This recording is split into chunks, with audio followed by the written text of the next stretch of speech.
Greetings and salutations. I'm Christopher Platt, reporting for Your Black World News with an article from the Chicago Sun-Times.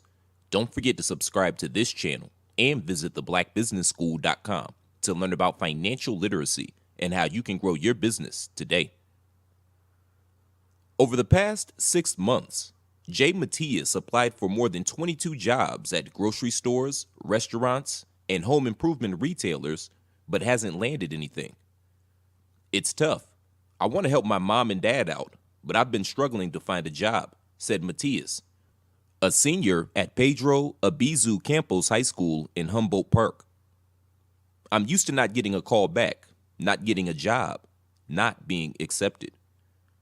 Matias, 18, was one of nearly 100 students from inner-city charter schools that protested joblessness and gun violence in low-income communities in Chicago outside of the James Thompson Center Friday. People of color struggle to find work and turn to the streets in the inner city, selling drugs and killing people because they can't find a job and need an outlet to survive, said Matias. One less person could be in jail if that person who sells drugs or uses guns just got a paycheck. If Matias doesn't have success finding a job before he graduates in June, he could join the ranks of the low-income young people of color who are both unemployed and out of school.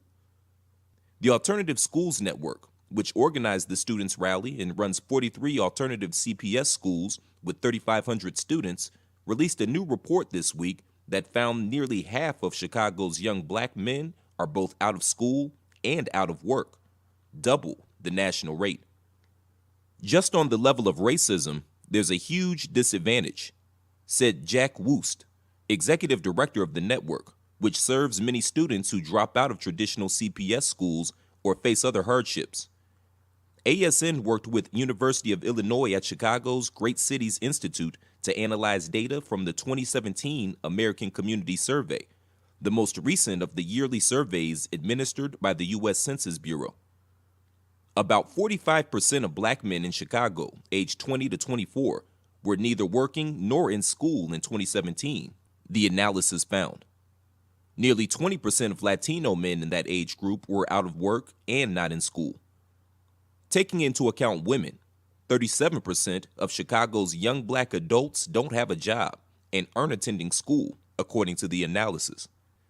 Their white counterparts, meanwhile, have fared much better due to steep advantages such as long-standing family wealth, investment in their communities, and not fighting racism, the report said. In Chicago, only 5.7% of white young adults aged 20 to 24 are out of school and out of work. Those young men are far worse off than all men their age around the country, where about 24% aren't working or studying. While Friday's announcement that the national unemployment rate was the lowest in nearly half a century, Woost said that the trend for blacks in Chicago had seen rising rates of out-of-school and jobless young black adults. One of the biggest barriers for teenagers of color trying to enter the workforce, other than divestment in low-income communities, is often a lack of connections, Woost said.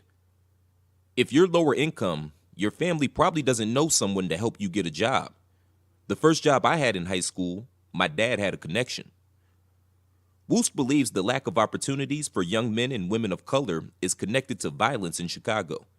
If teenagers and young adults don't have viable ways to earn money, their focus will turn to other ways to survive that can lead to violence, poor mental health, and a path to prison, he said.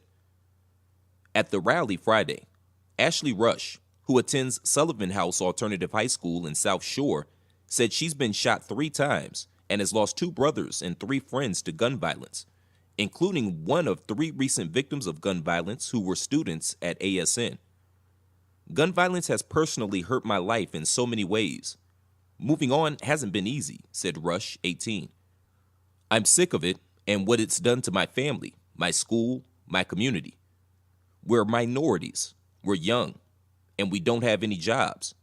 But it doesn't need to be this way. Rush said the students and other African American and Latino youth need to be first to stand together in their communities to fight gun violence.